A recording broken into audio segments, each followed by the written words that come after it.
Good morning students. आज हम questions करेंगे फ्री बॉडी डायग्राम के, और ये अप्लाइड मैकेनिक्स का काफ़ी इंपॉर्टेंट टॉपिक है। तो इसमें ज़्यादातर जो क्वेश्चंस आते हैं वो आते हैं spherical balls in the channel के। जिस तरह का ये फिगर आपको गिवन है, इस तरह के क्वेश्चंस आते हैं, और इसमें हमें ज़्यादातर निकालना पड़ता है वेट ऑफ द बॉल और radius of the ball given होता है। और हमें वो क्वेश्चन में कह देगा कि या तो निकालो what are the forces being exerted by the balls on the wall, या फिर ऑन ईच अदर निकालना पड़ता है। इस तरह के क्वेश्चंस हमें इसमें निकालने पड़ सकते हैं। तो let us try one question. तो इस क्वेश्चन में क्या गिवन है, there are two smooth spherical ball of weight 500 newton. तो दोनों का वेट हमें पी और क्यू मान लेते हैं, दो वॉल्स है दोनों, और दोनों का वेट हमें गिवन है। This is P, this is Q, और दोनों का वेट है 500 Newton. And the radius of the ball is 25 centimetre. तो रेडियस भी दोनों का गिवन है। एंड आर इन इक्विलिब्रियम, मतलब they are in a stable state in a horizontal channel as shown in the figure. Find the forces exerted by each force sphere- uh, on the walls and on each other. ठीक है, तो इसमें अंदर हमें सारी forces निकालनी है। Spherical wall जो हमारी बॉल्स हैं वो वॉल्स पे कितनी फोर्स लगा रही हैं और ईच अदर पे कितनी लगा रही हैं। And the width of the channel is given 90 centimetre. ठीक है, हमें विड्थ दे रखी है 90 सेंटीमीटर चौड़ा चैनल है। ठीक, तो लेट अस सी कौन कौन सी हमारे पास फोर्सेस होती हैं इसके अंदर। ठीक है, तो सबसे पहले हमारे पास एक रिएक्शन ए लगेगी। ठीक है, ये रिएक्शन क्या है, ये पी बॉल जो लगा रही है इस पॉइंट ए पे, वॉल के ऊपर लगा रही है, तो रिएक्शन ए। दूसरी हमारे पास लगेगी reaction B. Reaction B basically क्या है, क्यू बॉल जो लगा रही है हमारे पास, ये भी वॉल पर है। और एक हमारे पास लगेगी रिएक्शन सी। तो रिएक्शन सी क्या है, ये जो बॉल है पी बॉल जो वेट लगा रही है वॉल के ऊपर, तो basically R A, R C और आर बी, ये तीनों रिएक्शंस तो हमारे पास हैं रिएक्शंस एट द वॉल। ठीक, और अगला वो पूछ रहा है हमारे पास रिएक्शन ऑन ईच अदर। ठीक है, ईच अदर कहाँ लगेगा रिएक्शन, जहां पे बॉल एक दूसरे को मीट कर रही होंगी, तो ये this is reaction D, R D. जो कि पी बॉल क्यू, क्यू को देखेंगे तो पी बॉल ये फोर्स क्यू पे लगा रही है, और अगर आप पी बॉल को देखेंगे तो क्यू बॉल पी पे कितना फोर्स लगा रही होगी, सेम रिएक्शन डी। तो न्यूटन भैया का तीसरा लॉ क्या कहता है, every action has an equal and opposite reaction. तो जितना पी फोर्स क्यू के ऊपर लगा रही उतनी क्यू फोर्स पी के ऊपर लगा रही होगी।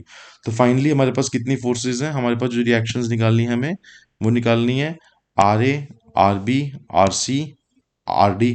तो चार रिएक्शन निकालनी है, जिसमें से आर ए, आर बी और आर सी तो हमारी हैं रिएक्शंस ऑन द वॉल, और आर डी हमारी है रिएक्शन ऑन ईच अदर। तो हमें ये रिएक्शन सभी निकालनी है। तो लेट अस सी फ्री बॉडी डायग्राम में किस तरह करेंगे। तो फ्री बॉडी डायग्राम नाम ही सजेस्ट कर रहा है, free body diagram, diagram which is free from the bodies. तो इसमें हमें सिर्फ और सिर्फ फोर्सेज ही निकालनी होती है। ठीक है, इन सभी forces R A, R C, R B, R D के अलावा ये दो फोर्सेज और लग रही हैं। ठीक है, एक तो फोर्स लग रहा है यहाँ पे हमारे पास जो वेट ऑफ द क्यू है। ठीक है, जो कि है 500 न्यूटन। उसी तरह एक फोर्स हमारे पास पी पॉइंट पे भी लग रहा होगा, जो कि है वेट ऑफ। तो ये हमारे पास टोटल 6 फोर्सेस लग रही हैं, R A, R B, R C, R D, और दोनों का वेट 500 न्यूटन ईच। ठीक, अब चेक करते हैं फ्री बॉडी डायग्राम बनाते हैं। सबसे पहले फ्री बॉडी डायग्राम हम बनाएंगे क्यू का। तो क्यू का एक तो वेट अपना नीचे की तरफ लगा है, जो कि है 500 न्यूटन। ठीक है, एक आर डी, आर डी का लाइन ऑफ एक्शन ये है। तो प्रिंसिपल ऑफ ट्रांसमिसिबिलिटी क्या कहता है, that we can transfer a force along its line of action on a rigid body provided the line of action should be same। तो हम इस आर डी को यहां पर लेके आ सकते हैं। ठीक, उसी तरह आरबी की रिएक्शन फोर्स ये लग रही है, ये लाइन ऑफ एक्शन होगा आरबी का, तो हम आरबी को यहां ला सकते हैं। ठीक, तो इसमें इस अब इस डायग्राम के अंदर बॉडी क्या है, ये स्फेरिकल बॉल, इस बॉडी को फ्री कर दो, तो हमारे पास इस क्यू पॉइंट पे ये रिएक्शन आर डी है, ये रिएक्शन बी है, और ये इसका वेट है 500 न्यूटन। ठीक है, तो ये एक तरह का फ्री बॉडी डायग्राम है। क्या है ये, free body diagram, a diagram which is free from the body and only forces are given in this diagram. इस तरह के डायग्राम को बोलते हैं फ्री बॉडी डायग्राम। तो ये तो क्यू पॉइंट का था। इसी तरह हम क्यू पी पॉइंट्स के लिए भी निकालेंगे। ठीक है, पी पॉइंट का फ्री बॉडी डायग्राम देखो, आर ए फोर्स को अगर इस लाइन ऑफ एक्शन पे आगे हम लेके जाएं, तो यहाँ पर आर ए बन जाएगी फोर्स। ठीक है, इसी तरह आर डी को अगर मैं लाइन ऑफ एक्शन पे नीचे लेके आऊंगा, तो यहां पर आर डी रिएक्शन बन जाएगा। ठीक है, अब एक तो इसका वेट लग रहा है 500 न्यूटन नीचे। ठीक है, एक रिएक्शन सी लग रही है आर सी, और ये दोनों एक ही वर्टिकल फोर्सेस लग रही हैं। देखो, ठीक है। इसमें ज्यादातर स्टूडेंट्स कंफ्यूज होते हैं, लिख देते हैं 500 माइनस आरसी, पर अभी हमें नहीं पता कि ये 500 वेट ज्यादा बड़ा है कि या इसकी रिएक्शन सी आरसी बड़ी है, आरसी और 500 बड़ा क्या है। ठीक है। थोड़ा सा कॉमन सेंस लगाएंगे तो हमें पता लग जाएगा कि रिएक्शन सी 500 से बड़ी क्यों, क्योंकि देखो इसके ऊपर एक बॉल और पड़ी है और उस बॉल का भी कुछ ना कुछ वेट इस बॉल के ऊपर आ ही रहा होगा, क्यू बॉल के ऊपर। ठीक है। क्योंकि क्यू बॉल हवा में तो है नहीं, इसके कंधे के ऊपर बैठी हुई है, देखो पी के ऊपर ये क्यू बॉल। ठीक है। तो 500 वेट अगर क्यू बॉल का गिवन था तो 500 में से 100 150 200 कुछ ना कुछ वेट तो लगा रही होगी ना पी के ऊपर भी। तो फाइनली जो इस पॉइंट वॉल पॉइंट पे जो बेस पे जो लोड लग रहा होगा वो तो एक तो पी का अपना लोड लग रहा होगा 500, प्लस कुछ ना कुछ वेट ऊपर क्यू के थ्रू भी आ रहा होगा। ठीक है। जो क्यू इसके ऊपर लगा रही है, तो इसका मतलब है कि reaction C will always be greater than the weight of the ball P. R C P से बड़ा होगा। ठीक। अगर किसी को नहीं समझ आया तो एक बार फिर थोड़ा सा समझने की कोशिश करो, क्योंकि पी के ऊपर एक बॉल और है क्यू, जो इसके ऊपर कुछ ना कुछ वेट लगा रही है अपना। तो आर सी इस पॉइंट पे जो रिएक्शन सी लगेगा, न्यूटन का लॉ क्या लगेगा, एक तो 500 न्यूटन का वेट अपना लग रहा है इसका, प्लस कुछ वेट क्यू का भी आ रहा है पी के ऊपर।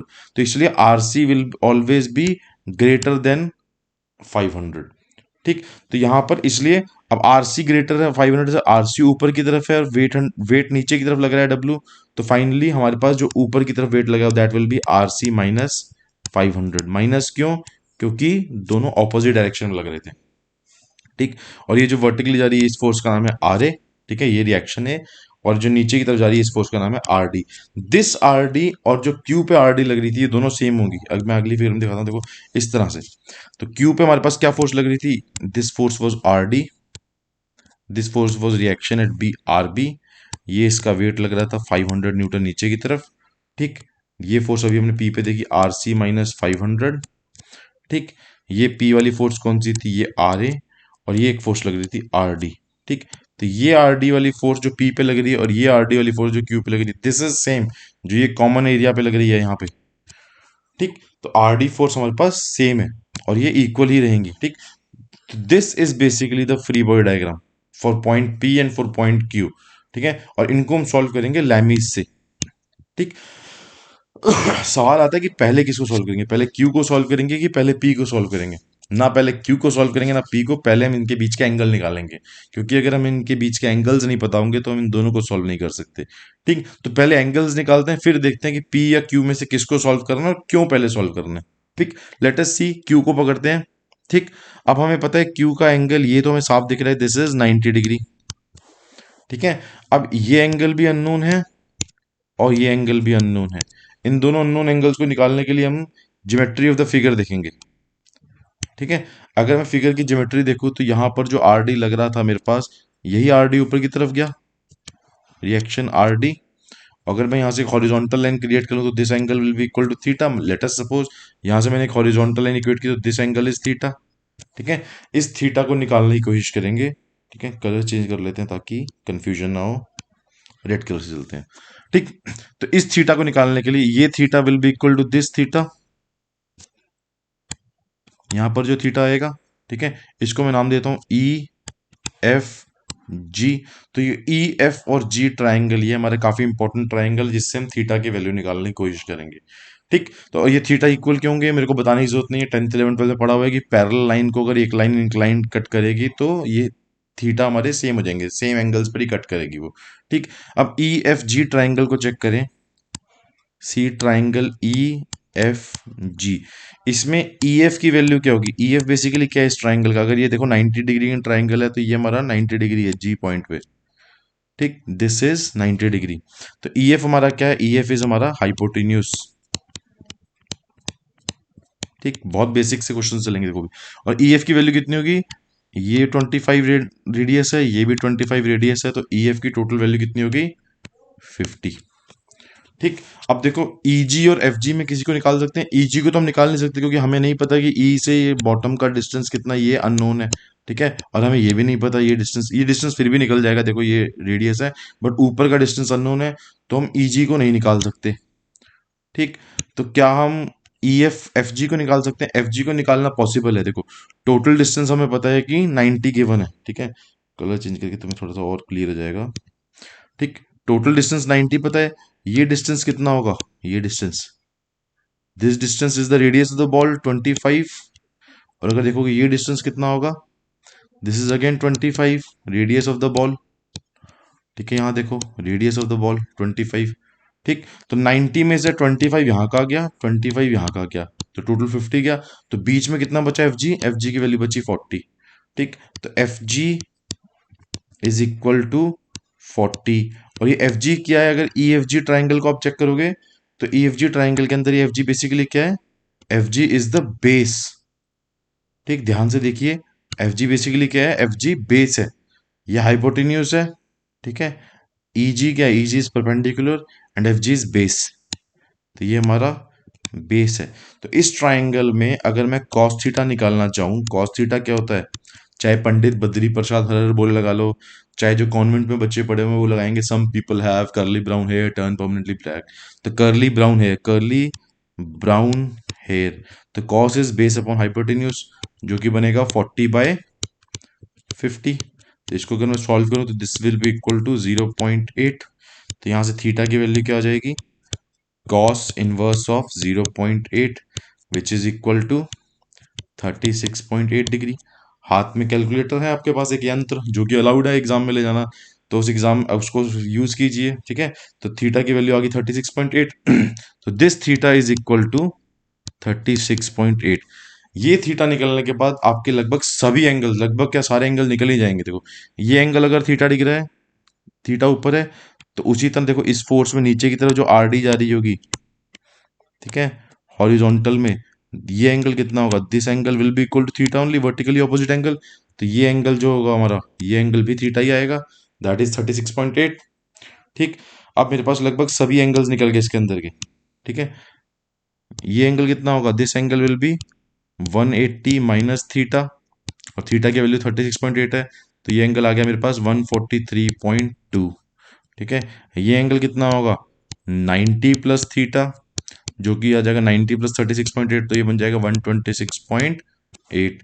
ठीक, इसी तरह इसके अंदर भी एंगल ये कितना बन जाएगा, 90 प्लस थीटा, जो कि बन जाएगा 126.8, और ये एंगल कितना बन जाएगा 90 डिग्री, ये गिवन ही है। और ये एंगल 180 माइनस थीटा करोगे तो 143.2। ठीक, तो अब देखो फ्री बॉडी डायग्राम मेरा बड़े आराम से बन जाएगा, इसको नेक्स्ट पेज में सॉल्व करते हैं। पर इसमें हमारा बेसिकली क्या था, इस स्लाइड में थीटा निकालना वाज वेरी इंपॉर्टेंट, कि थीटा किस तरह से निकलेगा, और ज्यादातर इन क्वेश्चंस के अंदर थीटा निकालना ही मेन है। एक बार आपने थीटा निकाल लिया तो आप बाकी सारी रिएक्शंस आप आराम से निकाल लोगे। ठीक है, फाइनली हमें पेपर में क्या निकालना, हमें R A, R C, R D और आर बी, जो बीच में होगा रिएक्शन आर डी, इन सभी फोर्सेस को निकालना है। पर उसके लिए थीटा निकालना बहुत जरूरी है, और थीटा इस तरह की ज्योमेट्री से ही निकल जाएगा। ठीक, जिसको अगर कोई डाउट है तो वीडियो को पॉज करो, 5 मिनट पीछे जाओ, फिर से देख लो ये थीटा कैसे निकाला है। लगभग थीटा हर किसी में ज्योमेट्री से ही निकलेगा। ठीक, अब आगे चलते हैं। ठीक है, अब क्यू में एक बार नाम देते हैं, ये हमें पता है ये आर डी है, दिस इज 500। चल यार, ठीक, ये रिएक्शन बॉल की थी। ठीक है, ये एंगल हमने निकाला था 126.8, ये एंगल अभी हमने निकाला था 143.2, और this angle was 90 degree. Similarly P के लिए दिस एंगल वाज 90 डिग्री, ये था R C minus 500, this was reaction A, this was R D, this angle was 143.2 and this angle was 126.8। ठीक, अब हमें ये सोचना है कि हम पहले किस को सॉल्व करें, पहले क्यू को सॉल्व करें या पहले ए का फ्री बॉडी डायग्राम सॉल्व करें। ठीक है, उसके लिए सबसे सिंपल है, हमें पहले उसको सॉल्व करना है जिसमें हमारे पास एटलीस्ट एक नोन वैल्यू हो। ठीक, क्यू के अंदर देखो 500 हमारे पास एक नोन वैल्यू है, आर डी हमें नहीं पता, आर डी हमें अननोन है, आर बी भी अननोन है, तो मतलब 500 नोन है। इसके अंदर चेक करेंगे, आर ए अननोन है, आर डी अननोन है, आर सी माइनस 500 भी अननोन वैल्यू है, क्योंकि हमें पता नहीं आर सी की वैल्यू कितनी है, तो ये भी अननोन है, दिस इज ऑल्सो अननोन। तो इसलिए हम सबसे पहले क्यू को सॉल्व करेंगे। ठीक है, तो हमेशा लैमीज में उस तरह को उस वहां से सॉल्व करना शुरू करना जहां पर आपको फोर्सेज में नोन वैल्यूज ज्यादा पता हो। मान लो दोनों में एक एक पता होती तो उसको सॉल्व करते जिसमें दो पता होंगी वैल्यूज। ठीक है, जिसमें अननोन फोर्सेज कम हो। ठीक है, तो हम क्यू को सॉल्व करेंगे। क्यू में लैमीज क्या कहता है, एवरी तीन फोर्सेज अगर कॉन्करेंट फोर्सेज हो और are in equilibrium, then each force is proportional to the sine of angle of the opposite forces made by opposite forces. मतलब R D upon R D का ऑपोजिट एंगल कौन सा, 90 degree. तो are D के ठीक opposite angle जो होगा R D upon sine 90 will be equal to, ठीक, R B upon 126.8 is equal to जो 500 वेट दे रखा है 500 अपॉन साइन ऑफ 143.2। ठीक, तो पहले एक बार इन दोनों को सॉल्व करने की कोशिश करेंगे, पर दोनों अननोन है तो इन दोनों को सॉल्व कर लो। ठीक है, और इसके बजाय आर डी को भी 500 सॉल्व कर लो तो आपके पास वैल्यू आ जाएगी। तो आर डी को उससे सॉल्व करेंगे तो आर डी की वैल्यू क्या आएगी, R D is equal to 500 into sine 90 ऊपर चला जाएगा divide by sine 126.8, sorry sine 143.2। ठीक है, तो 500 इंटू साइन 90 इज 1, साइन 143.2, ठीक उसी यंत्र का प्रयोग कीजिए और यंत्र से आपको पता लगेगा साइन 143.2 की वैल्यू होती है 0.6। ठीक, अब 500 डिवाइड बाय 0.6 जब आप करोगे तो आपके पास वैल्यू आ जाएगी 833.3 न्यूटन। ठीक है, ये तो आ गई आर डी की वैल्यू। अब आर बी को सॉल्व कर इससे, तो आर बी की वैल्यू क्या बनेगी, R B is equal to 500 into ये साइन 126 यहाँ चला जाएगा ऊपर मल्टीप्लाई होगा, तो साइन 126.8 की वैल्यू होती है 0.8 डिवाइडेड बाय साइन 143 की वैल्यू अभी हमने निकाली 0.6। जब आप इसको सॉल्व करोगे तो ये वैल्यू आ जाएगी 500 इंटू साइन 0.8 डिवाइड बाय 0.6। तो इसको सॉल्व करने पे हमारे पास वैल्यू आ रही है 666.6 न्यूटन। ठीक है, तो ये तो आर डी और आर बी आ गया हमारे पास क्यू में सॉल्व करने से। ठीक, अब सॉल्व करेंगे पी पॉइंट को, और आर डी की वैल्यू हमारे पास कितनी है 833.3। लैमीज थ्योरम क्या कहता है, R D upon sine of 90 will be equal to R A upon sine 126.8 will be equal to R C minus 500 upon sine of 143.2। ठीक, तो एक बार इन दोनों को आपस में सॉल्व कीजिए, इसमें आर डी की वैल्यू नोन है, और एक बार इसको सॉल्व कीजिए तो आपको आर ए और आर सी दोनों आ जाएगा। ठीक है, इन पहले दोनों को सॉल्व करने के बाद आर ए की वैल्यू क्या बन जाएगी, R A will be equal to R D into sine 126.8 की वैल्यू हमने अभी निकाली है 0.6 डिवाइडेड बाय साइन 91 ही होता है। ठीक है, तो आर डी की वैल्यू क्या होगी, आर डी इज 833.3, 833.3 को जब आप मल्टीप्लाई करेंगे 0.6 के साथ तो आपके पास वैल्यू आएगी 666.6 न्यूटन। आर ए की वैल्यू आ जाएगी। ठीक, अब आर सी निकालने के लिए R C minus 500 will be equal to ये रहा, ये साइन 143 कहाँ ऊपर जाके मल्टीप्लाई हो जाएगा यहाँ पर। ठीक, बेसिकली मैं इनको इक्वेट कर रहा हूँ, देखो। ठीक है, तो ये साइन 145 यहाँ मल्टीप्लाई हो जाएगा, तो it will be equal to R D की वैल्यू कितनी थी 833.3 इंटू साइन 143 की वैल्यू थी 0.6 डिवाइडेड बाय 1, साइन 90 इज 1, तो ये वैल्यू मेरे पास आएगी तकरीबन तकरीबन 500 के आसपास, 498 पॉइंट समथिंग या 499 के आसपास आएगी। आप राउंड ऑफ करके 500 लिख सकते हैं। ठीक है, तो आर सी की वैल्यू क्या हो जाएगी, ये 500 यहाँ जाके प्लस हो जाएगा, R C will be equal to 500 plus 500 which is equal to 1000 newton. ठीक, तो हमें जो वैल्यूज निकालनी थी हमारे पास डायरेक्टली निकल गई। ठीक है, तो हमें एक क्या क्या वैल्यूज निकालनी थी इसमें, लेट अस चेक क्वेश्चंस में हमें क्या क्या निकालना था। सबसे पहले आर डी निकालना था, आर डी की वैल्यू 833.3, रिएक्शन बी निकालना था, रिएक्शन बी 666.6, आर ए निकालना था, आर ए की वैल्यू भी आई 666.6, और आर से निकालना था रिएक्शन सी की वैल्यू है 100 न्यूटन, सॉरी 1000 न्यूटन। तो ये थी हमारे पास रिएक्शंस निकालना है क्वेश्चंस फ्री बॉडी डायग्राम से। होप ये क्वेश्चन सबको हो गया होगा। ये क्वेश्चंस कई बार एग्जाम्स में, कॉम्पिटिटिव एग्जाम्स में भी आ रखा है। ठीक, और ये बहुत आराम से लैमीज से ही सॉल्व हो जाता है। ठीक, सबसे पहले सबसे मेन होता है थीटा को निकालना। थीटा को निकालना ही सबसे इंपॉर्टेंट है, और वो ज्योमेट्री ऑफ द फिगर में से निकल जाएगा। एक बार थीटा आ गया, आपके पास सारे एंगल्स पता लग जाएंगे आपको। ठीक है, एंगल्स पता लग गए तो फोर्सेस आप लैमीज के थ्रू निकालेंगे। ठीक है, इस तरह के क्वेश्चंस को और ट्राई कीजिए। ठीक, इसके बाद मैं कुछ क्वेश्चंस और कराऊंगा। ठीक है, और यूज डालूंगा वीडियोस बना के। उसमें किसी को कोई डाउट होगा तो वहां से क्लियर कर लेना। ठीक, वरना मुझे नहीं लगता इसके अंदर कोई डाउट आना चाहिए आपको। ठीक, okay, best of luck, thank you.